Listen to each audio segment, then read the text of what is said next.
Hello and welcome to Hexed Encountered. My name is Joe. Today I'm going to be doing a first look at the game Atlantic Chase, the Kriegsmarine against the Home Fleet, 1939 to 1942, designed by Jeremy White, or Jerry White if you prefer.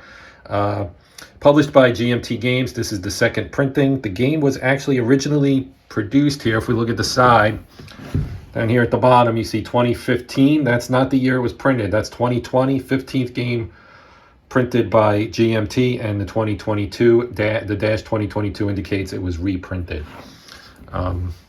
Actually, I just got it in 2023, and I'm not sure if it made it out in 2022, but that's when they did the reprinting. So anyway, it says Intercept Volume 1, so perhaps there will be more games in this vein.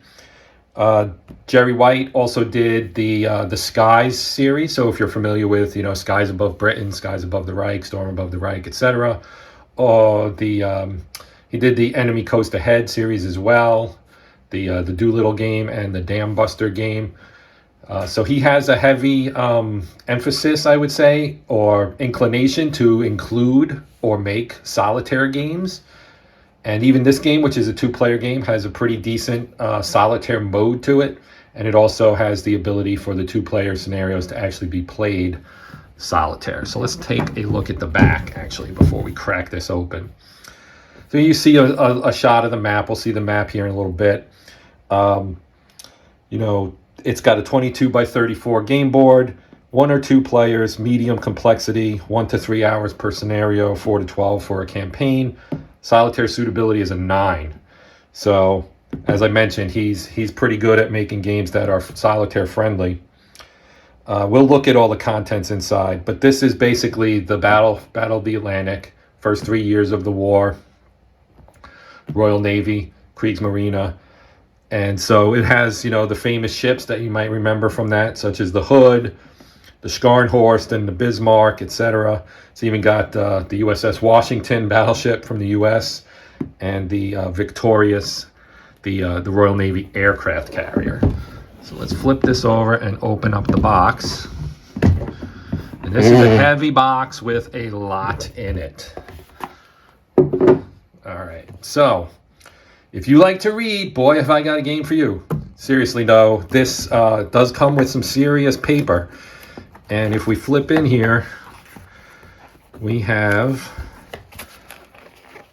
did I not mention this comes with a lot of paper? 5 books. Now, before you freak out, because there are a lot of people that don't like to read. Look at that. That's a lot of pages.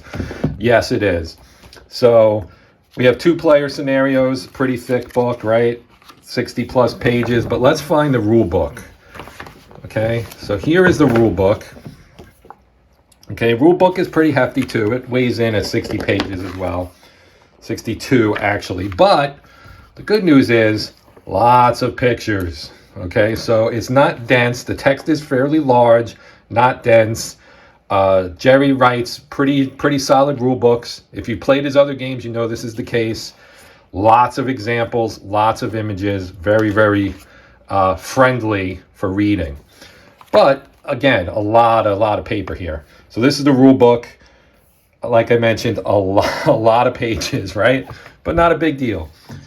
So we also have the 2-player scenarios, and there are a bunch of these. As you can see, we got operational scenarios, we've got the campaign, we've got mini scenarios. There's a whole lot of game in here, right? And again, a lot of pictures.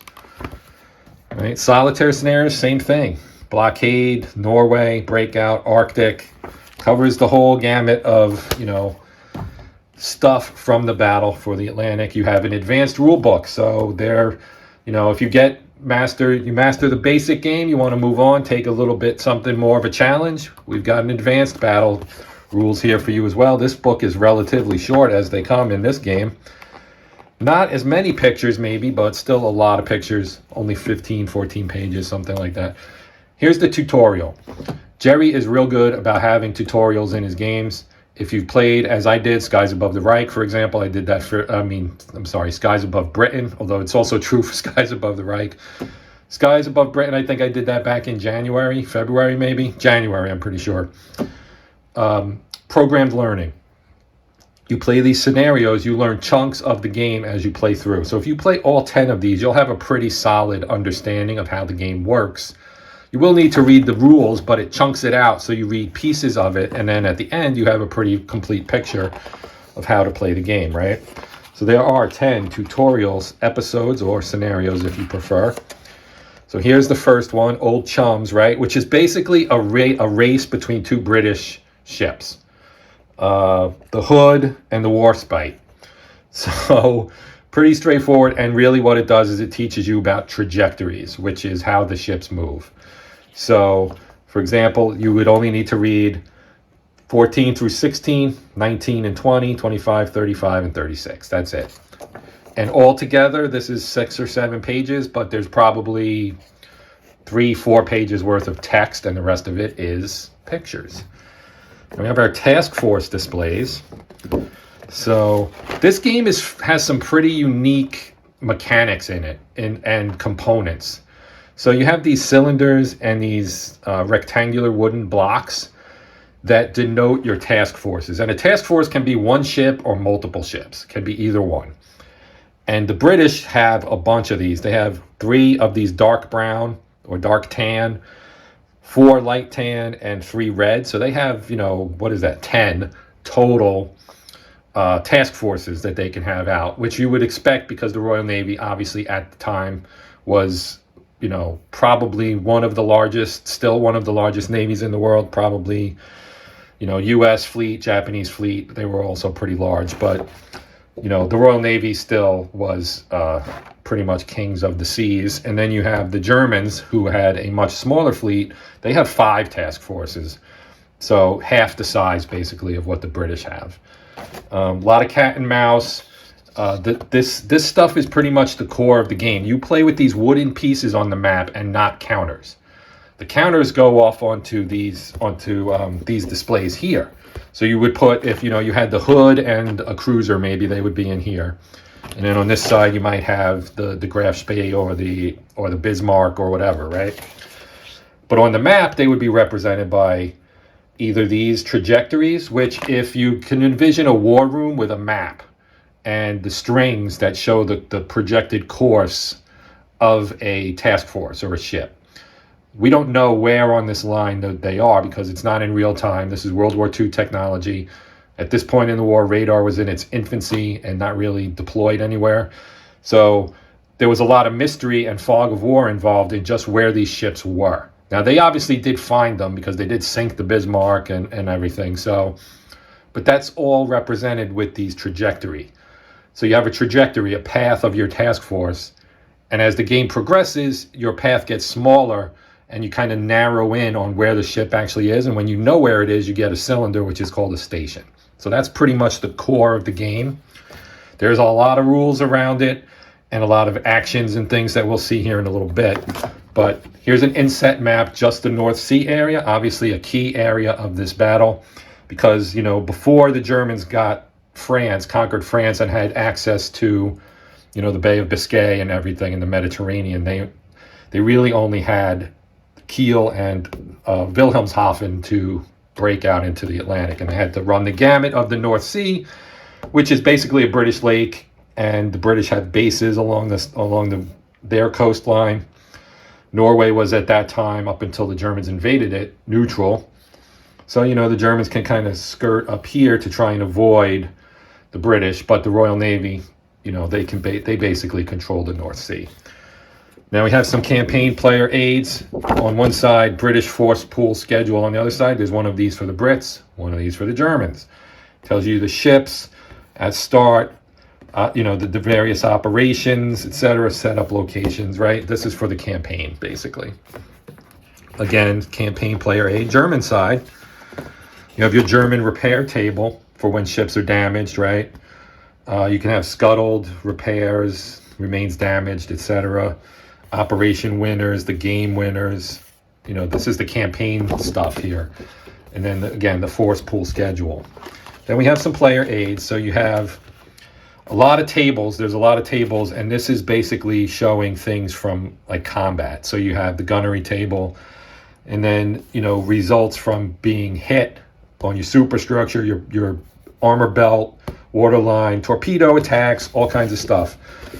As is usually the case with most, if not all, of Jeremy White's games, a lot of chrome, so to speak, a lot of nuance and detail. So here we have more tables. The snafu check, love that, right? Yeah, I was in the military. I'm familiar with snafu and how that stuff works. So we do have more player aids. There are 2 of these, 1 for each player. So here's another core part of the game, the actions menu, right?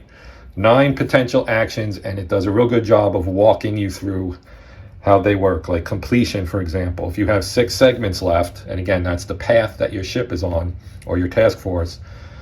Intel markers means that the enemy has a bit of information on you at a specific point, and they can use that to zoom in, reduce you to a station, and then they can attack you. So you want to avoid getting these, but sometimes you can't.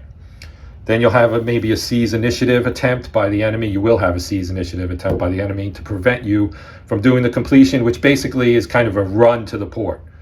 You're close enough to the port. If you use this action and succeed at keeping initiative, then you get to port and you're home safe. If you don't, then you have to do a time lapse, which again will shrink your segments down and make you easier to convert to a station by the enemy.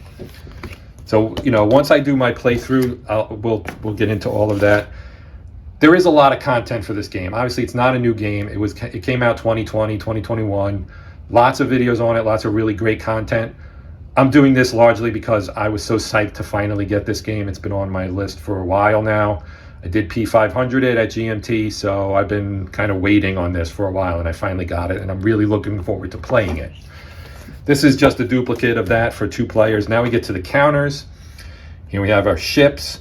So these are British ships. They're kind of a tannish color. This light green are the French, dark green US, the gray Germans, as you might expect. You have some leaders down here.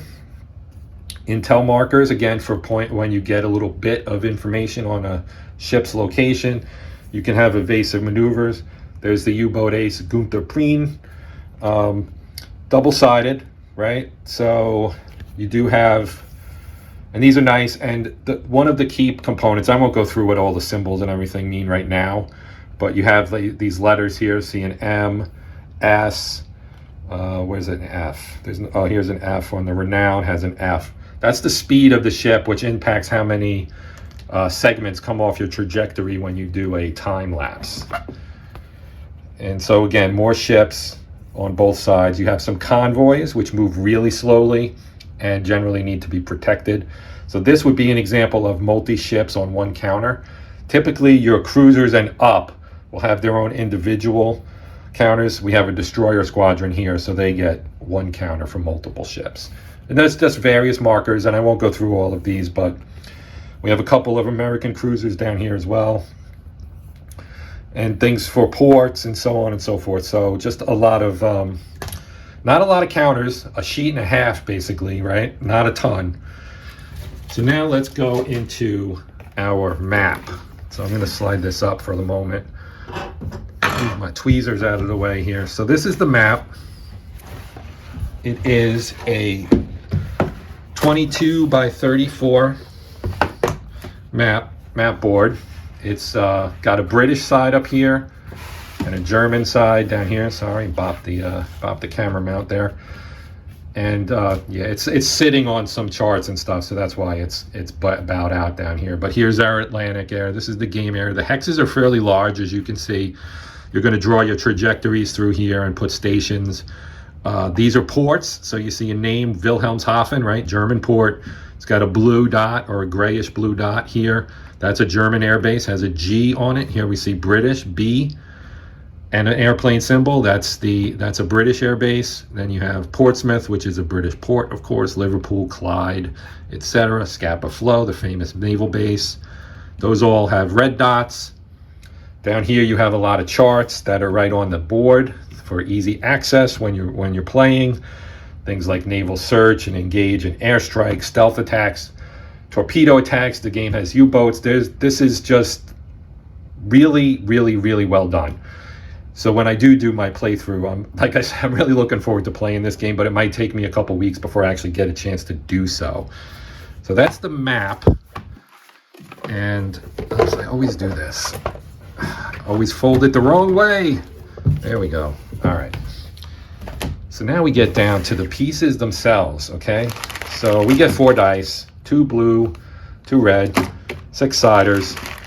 All right. Now we get our wood. Lots of wood in this game. I probably haven't played with this much wood since my childhood days playing with Lincoln Logs when I wanted to be the Frank Lloyd Wright of log cabins. Those days are long since gone. But here you can see our rectangular blocks in colors, right? So the white is the Germans, the red, the dark brown or dark tan, and light tan are the British. Each of these is a segment that you build your trajectories with. And if we look at this side, you can see the stripes on them. So that would be the 4th German task force, because there's a blank one, then there's one with 1 stripe, one with 2 stripes, one with 3 stripes, one with 4 stripes. You can have 15 segments in a trajectory, I believe, so there's probably 15 of each of these. Here you have your cylinders, which mark the stations. They are similarly marked, although it's a little harder to see. But they are similarly marked. This one has a stripe on it, if I can get it to be right side up. Right there, you can see the stripe on it.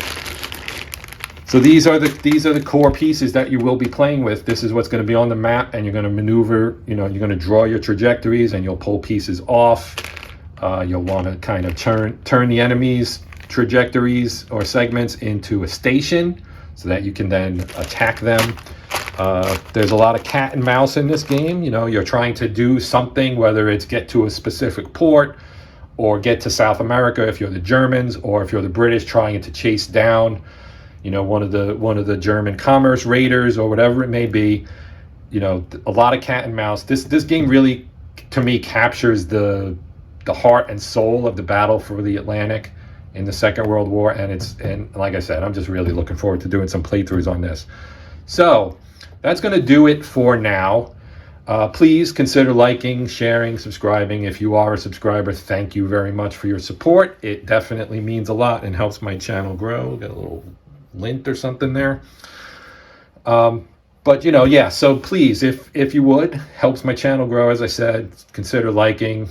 It's easy to click the old thumbs up. Just give that a click to help my channel. If you would, I'd appreciate it. But either way, I hope you enjoyed the video, and we'll return to see some of the other stuff I've done or will do coming up in the future. So my name's Joe. This has been Hexed Encountered, and until next time, happy gaming.